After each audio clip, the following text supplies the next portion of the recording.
All right, sorry about that. My phone storage, its memory was full.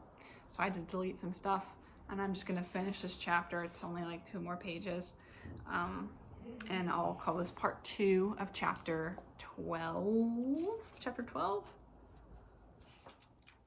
Yeah, okay. I'll start a little bit further back. As she tried to figure out how to get Trinity down the frozen escalator, Amy's eye caught the row of 10 headshots showing Orsk senior management, all lined up along the wall in identical black frames. Only now, the 10 images depicted Josiah Worth, warden.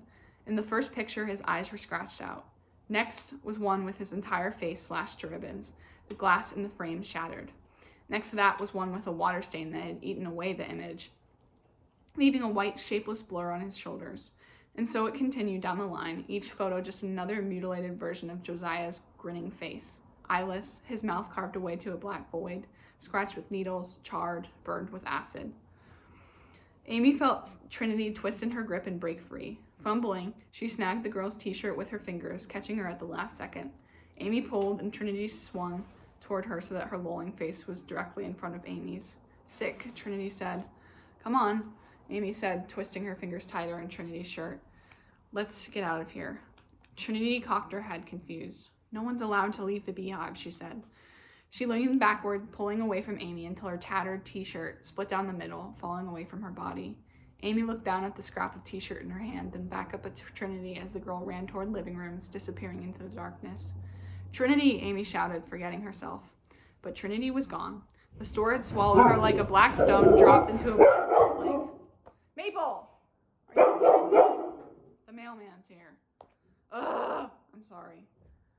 I don't put enough effort into these videos to actually edit them, so you're just gonna have to deal with this. Sorry. 1 second. Maple, I'm gonna get you. Come sit over here with us. Come on. Go sit. Go sit. Go sit. Go sit. Come sit. Come sit. Come sit. Come on. Get up. Oh, scooch. Okay, we're gonna finish this really fast. All right? Me and Maple. We're almost done. But Trinity was gone. The store had swallowed her like a black stone dropped into a bottomless lake. Nearby, something heavy slammed into a wall, and a crash sounded as shelves toppled to the floor. Seized by panic, Amy ran down the escalator. Her feet stumbled over the metal treads, and she gripped the rails to keep her from falling. She could see the glass doors leading out to the parking lot, glowing orange under the sodium vapor lamps.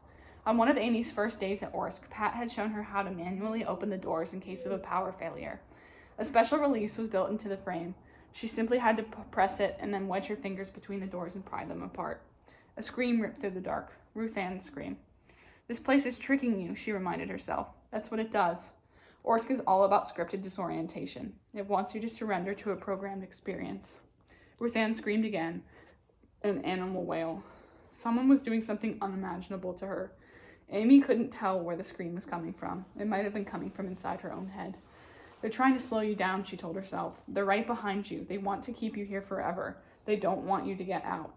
She pressed the release button with her thumb, then jammed her sore fingers into the crack between the doors and forced them apart. Without motorized assistance, the panels parted reluctantly, pushing against her, jamming when the opening was only 2 feet wide. Warm air rushed in all around her, and Amy slipped out through the gap. She was free.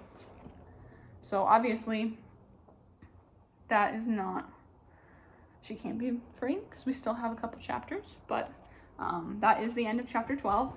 And Maple's getting sick of me, so I'm just going to end the video here. Thank you for joining me. Bye!